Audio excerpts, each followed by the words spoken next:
សួស្តីបងប្អូនទាំងអស់គ្នាសុខសប្បាយថ្ងៃនេះខ្ញុំនឹងបន្តមេរៀននិយាយអំពី bull call spread ថ្ងៃមុនខ្ញុំនិយាយអំពី bull call spread ខ្ញុំគ្រាន់តែបង្ហាញបងប្អូនតើយើងធ្វើយ៉ាងណាយើងទិញជាមួយណាយើងលក់ជាមួយណាតើយើងត្រូវបង់ឲ្យលុយទៅគេហ្នឹងយើងធ្វើលេខយ៉ាងម៉េចបានឃើញហើយយើងធ្វើលេខយ៉ាងម៉េចដើម្បីយើងឃើញតើយើងស្មើដើមប៉ុណ្ណាហើយយើងនឹងខាតរបៀបណាហើយខ្ញុំបង្ហាញបងប្អូនជាឧទាហរណ៍ផងដែរក្នុងថ្ងៃនេះខ្ញុំនឹងបង្ហាញបងប្អូនអ្វីសំខាន់ជាលក្ខខណ្ឌដែលយើងត្រូវរកមើលយើងត្រូវជ្រើសរើសដើម្បីយើងចូលធ្វើទិញ bull call spread នេះម្ល៉េះហើយវីដេអូនេះជាសំខាន់អូខេថ្មីបើសិនណាជាយើងដឹងអ្វីទៅជា bull call spread អានឹងរកលុយមិនបានទេអ្វីដែលសំខាន់គឺថាជាវីដេអូមួយនេះតើលក្ខខណ្ឌអ្វីខ្លះ So let's get started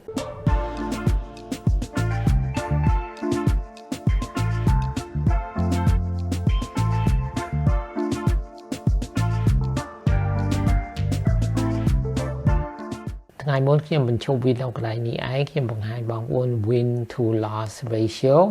ក្នុងឧទាហរណ៍នេះជា 1.8 តាមធម្មតានៅក្នុងយុទ្ធសាស្ត្រនេះបើសិនណាជាយើងជ្រើសរើសតើមួយណាលក្ខខណ្ឌអ្វីបើយើងមើល win loss ratio យើងចង់បានយ៉ាងតិចណាស់ 1.5 ឬមួយក៏ធំជាងនឹង want the ratio to be equal or bigger than 1.5 ឬយើងចង់បានស្មើនឹង 1.5 ឬមួយក៏ធំជាងព្រោះនេះខ្ញុំភ្លេចដាក់សញ្ញាធំជាង 1.5 អញ្ចឹងបន្តទៅទៀតយើងនិយាយអំពី entry rules យើងត្រូវមានលក្ខណៈអ្វីខ្លះដើម្បីយើងរកមើលហើយមុននឹងយើងទិញ bull call spread អញ្ចឹងបើសិនណាជាយើងមើលតារាងយើងចង់មើលឲ្យឃើញមាន uptrend ហើយយើងធ្វើ bull call spread នេះយើងអាចធ្វើជាមួយនឹង stock ឬមួយក៏ ETF អូខេហើយកាលណាយើងនិយាយអំពី uptrend បងប្អូនតាមធម្មតាអានឹងខ្ញុំមាននិយាយតើយើងមើលយ៉ាងម៉េចដឹង uptrend គឺថាកាលណាតម្លៃវាឡើងគួរវា make higher high ហើយវា make higher low នឹងមានវីដេអូមួយផ្សេងទៀតតែខ្ញុំបានធ្វើរួចហើយបើបងប្អូនមិនទាន់បានមើលទៅមើលវាហើយម្យ៉ាងទៀតបើសិនណាជាយើងប្រើ moving average កាលណា uptrend យើងមើល20 MA នេះនឹង40 MA អាហ្នឹងក៏វាជាសញ្ញាឲ្យយើងដឹងថាវានៅជា uptrend ហើយអ្វីបន្ថែមទៀតយើងចង់បាន implied volatility percentile low preferably 30% or less អញ្ចឹង implied volatility យើងចង់ឲ្យឃើញវាតិចពីព្រោះអ្វីពីព្រោះអានេះយើងទិញកាលណាយើងលក់យើងចង់ឲ្យបាន high implied volatility ពីព្រោះអ្វីពីព្រោះយើងបានទទួល premium ក៏ប៉ុន្តែយើងទិញអានេះសរុបទៅយើងទិញយើងចង់ឲ្យបាន implied volatility វាទាបហេតុអ្វីពីព្រោះអានេះសរុបទៅយើងត្រូវបង់លុយឲ្យគេកាលណា implied volatility វាខ្ពស់អានោះ premium វាខ្ពស់យើងត្រូវបង់លុយឲ្យគេច្រើនម្ល៉េះហើយយើងចង់បាន implied volatility ទាបម្ល៉េះហើយយើងបង់លុយឲ្យគេតិច choose an expiration date 30 to 60 days អញ្ចឹងកំឡុងរយៈពេលសម្រាប់ option នេះ bull call spread យើងចង់ជ្រើសរើសយ៉ាងតិចណា30ថ្ងៃរហូតទៅដល់60ថ្ងៃបន្ថែមទៅទៀត buy a shorter strike at the money or slightly in the money អានឹងគេប្រើពាក្យ at the money or in the money បើសិនណាជាយើងមើល delta យើងចង់ទិញវានៅក្បែរ 0.5 ឬក៏ 0.6 អានឹងដូចគ្នាយើងថា50ឬមួយក៏60% បងប្អូនមិនទាន់ចាំអ្វីទៅជា delta នឹងត្រូវទៅមើលវីដេអូមុនខ្ញុំនិយាយពីវារួចទៅហើយម្យ៉ាងទៀត sell a longer strike at least $5 above the shorter strike អញ្ចឹងជើងទី1យើងទិញat the money or slightly in the money 50 ឬមួយក៏60 delta ហើយអាជើងខាងលើអាជើងលក់ អានឹងយើងចង់បាន strike price យ៉ាងតិចណា$5លើពីជើងខាងក្រោមតាមធម្មតាជើងខាងលើនេះយើងអាចមើលតើកន្លែងវាទប់ទល់កន្លែងវា resistant វានៅកន្លែងណាយើងអាចជ្រើសរើសខាងលើហ្នឹងគឺថានៅក្បែរ resistance not to risk more than 2% of capital per trade ពីព្រោះអានេះយើងនិយាយអំពីជួញដូរមិនមែនជាវិនិយោគឡើយហើយបងប្អូនត្រូវចាំថាកាលណាយើងធ្វើ trade កាលណាយើងធ្វើជួញដូរយើងត្រូវប្រយ័ត្នយើងមិនចង់ឲ្យខាតមកគណនីរបស់យើងទាំងអស់តែក្នុងមួយដៃទេម្ល៉េះហើយក្នុងមួយដៃយើងមិនចង់ឲ្យខាតលើពី1ឬក៏2 1 or 2% 1ឬក៏2% ចំនួននឹងគណនីរបស់យើងអញ្ចឹងបានន័យថាមិនបានន័យថាបើសិនណាជាយើងមានដើមហើយគណនីយើងមានតែ$1000យើងមិនចង់ឲ្យខាតពី100ឬក៏$200ក្នុងមួយដៃទេហើយដូចខ្ញុំនិយាយកាលមុនអញ្ចឹងបើសិនណាជាយើងធ្វើមិនត្រឹមតែមួយ option យើងធ្វើ2 3 4អីយើងសរុបទៅយើងមិនត្រូវខាតម្ដងទាំងអស់លើពី5%ទេអានឹងត្រូវចាំហើយដូចខ្ញុំទៅនិយាយអញ្ចឹងគឺថាយើងចង់ចំណេញឲ្យលើពីខាតហើយបើយើងធ្វើជា ratio គឺថា 1.5 ឬមួយក៏លើសពីហ្នឹងបន្តទៅទៀតយើងត្រូវនិយាយអំពីឥឡូវហ្នឹងយើងទិញយើងឃើញថាវាត្រូវលក្ខខណ្ឌដែលយើងត្រូវចង់បានអញ្ចឹងយើងទិញឥឡូវនេះយើងត្រូវគិតមើលតើយើងធ្វើយ៉ាងណាដើម្បីយើងចេញពី position ហ្នឹងអូខេ exit rules must monitor trade daily យើងត្រូវមើលការជួញដូររបស់យើងនឹងយើងត្រូវឆែកមើលរាល់ថ្ងៃតើតម្លៃភាគហ៊ុននឹងវាឡើងវាចុះយ៉ាងណាពីព្រោះបើសិនណាជាវាដើរមិនល្អ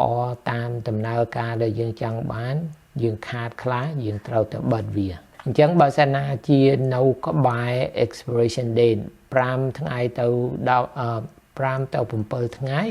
មុននឹងថ្ងៃដាច់បើសិនណា stock price has reached or passed the highest strike price close both legs for a less than max profit ចឹងបានន័យថាមិនបានន័យថាកាលណាក្បែរថ្ងៃដាច់តម្លៃភាគហ៊ុនវាឡើងហួសលើជើងដែលយើងលក់អានឹងយើងបិទវាយកចំណេញយើងមិនចំណេញពេញ 100% ទេពីព្រោះអ្វីពីព្រោះយើងនៅមាន time decay ពីព្រោះវាមិនទាន់ដល់ថ្ងៃវាដាច់ទេក៏ប៉ុន្តែយើងមិនចង់ឲ្យរហូតទៅចាំទៅដល់ថ្ងៃដាច់ទេពីព្រោះអ្វីពីព្រោះយើងអ្នកទិញយើងសរុបទៅអ្នកទិញហើយដូចខ្ញុំបង្ហាញពីមុនចឹងកាលណាយើងចាំរហូតទៅដល់ថ្ងៃវាដាច់ពីព្រោះ time decay works against us គេអានឹងវាអត់ដើរឲ្យបានយើងចំណេញម្ល៉េះហើយបើសិនណាជាយើងលក់វាមុនថ្ងៃដាច់ក៏មិនអ្វីដែរក៏យើងនៅតែចំណេញច្រើនដែរក៏ប៉ុន្តែមិន100%ហើយជាឧទាហរណ៍មួយទៀតនៅនឹងថ្ងៃដាច់ឧបមាថានៅនឹងថ្ងៃដាច់ stock price has reached or passed the highest strike price អានឹងដូចគ្នាចឹងដែរបើសិនណាពីព្រោះក្នុងការធ្វើ bull call spread យើងចង់ឲ្យតម្លៃវាឡើងទៅដល់តម្លៃខាងលើឬមួយក៏ហួសហ្នឹងហើយបើសិនណាជាថ្ងៃដាច់វាឡើងហួសតម្លៃខាងលើដែលយើងលក់ហ្នឹង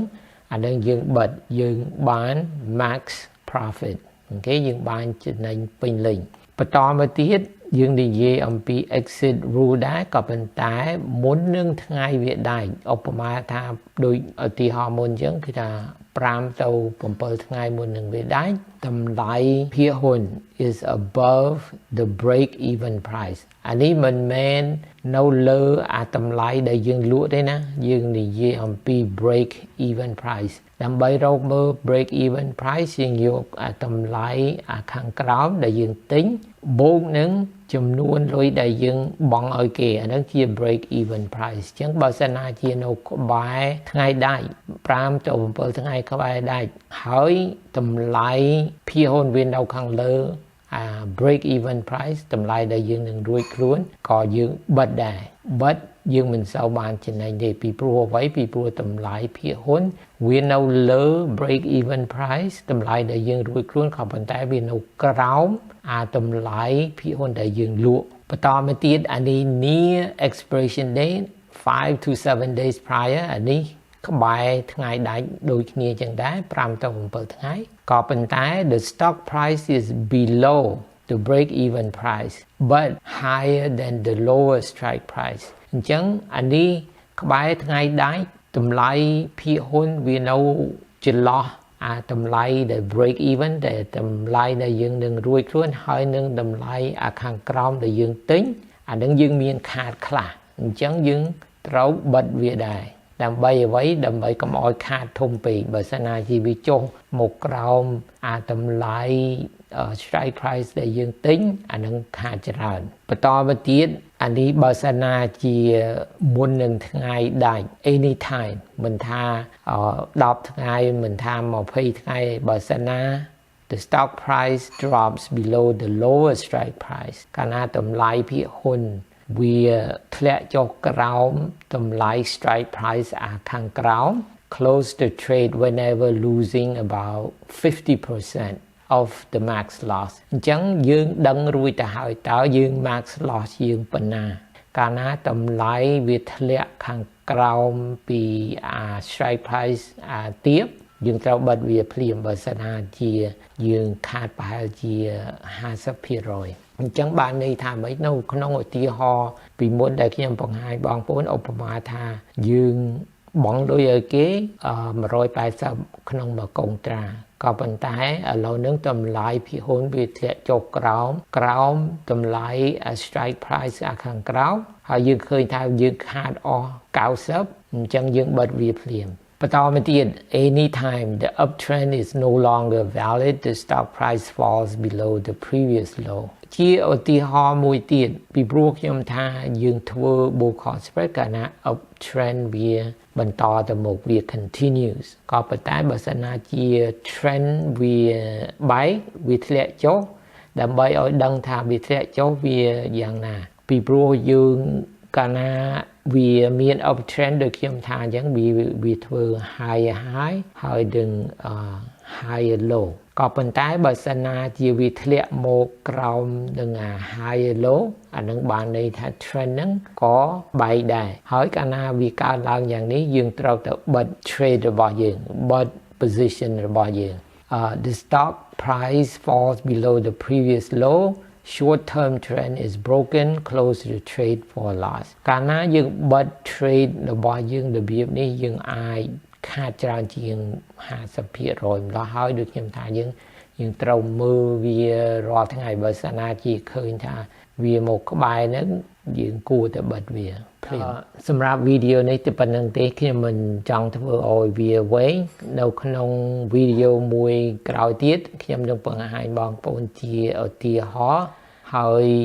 ខ្ញុំនឹងបង្ហាញបងប្អូនឲ្យច្បាស់តើយើងចូលកន្លែងណាយើងចេញកន្លែងណា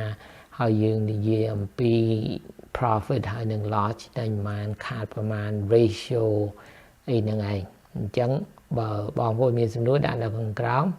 អរគុណដែលបានមើលវីដេអូនេះជួបគ្នាថ្ងៃក្រោយទៀតបាយបាយ